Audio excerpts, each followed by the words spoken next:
Ford is changing, and no, I'm not talking about the price going down 50% in the last year, though it is a substantial change and we will get to that. But Ford wants to fight for leadership in the electric vehicle market. This means fighting with Tesla, its #1 rival, according to CEO Jim Farley. Ford began by reorganizing its manufacturing operations. It separated gasoline cars from battery electric vehicles. The purpose of this reorganization is to allow Ford Model E to operate more like a startup, to make innovations faster. The company has also decided to launch electric vehicles on its most legendary models, like Ford Mustang or F-150. So the fight is on. But let's see, is it enough to consider Ford a good investment at the present time? So, what do we know about investors? Individual insiders. That is an X with 1.3% of the company owned by individual insiders. And we would like to see this number over 2%. And actually, the executive chairman, William Ford, owns almost 0.5% of this company, which is worth around $235 million. So, well, it's not that bad. And are individual insiders buying? That is a check. In the last year, we saw that individual insiders bought over 265,000 shares and sold just over 240,000 shares. And do super investors own this company? That is an X. There is not even one super investor who owns Ford at the current time. There were a number of them in the past, but since Q2 2022, there are none. So, obviously, super investors are not buying. And how is the financial health of Ford looking? Return on invested capital. That is an X at 3.5%. And we want to see this number higher than 10%. So the return is not really satisfying. And the free cash flow growth? That is an X at 5.7%. And just as with return on invested capital, we would like to see this number higher than 10%. Well, it is a big and old company, so we should not expect an incredible growth, but still, that's not great. And what do we know about net profit margin? It is a check at 5.9%, and the sector median is 5.2%. But if we look a bit closer and compare it to the other biggest players, well, the story does not look nice. GM is at 6.6%, Stellantis at 9.3%, BMW 13.7%, and Tesla, the #1 rival according to Ford, 14.9%. And now let's take a look at shares buyback. It is an X, but only by 0.1%. So really there is almost no difference in the number of shares in the last 10 years. And the debt?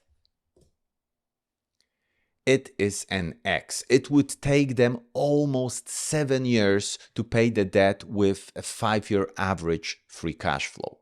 If we would look at the last 12 months of free cash flow, the story would look even worse. And does Ford pay any dividends?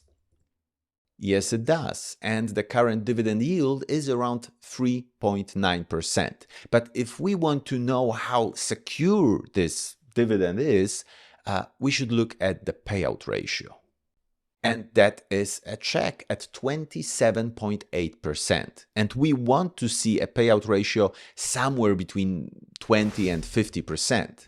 Because this tells us that we are getting a decent chunk of income through the dividends, but that it is not so large that it would actually threaten the company. And what about the dividend growth? it is an X. Ford has a tendency through the years to sometimes pay dividends and then stop, and then after a few years start again. So it is very inconsistent, and there is actually no growth to it since 2014.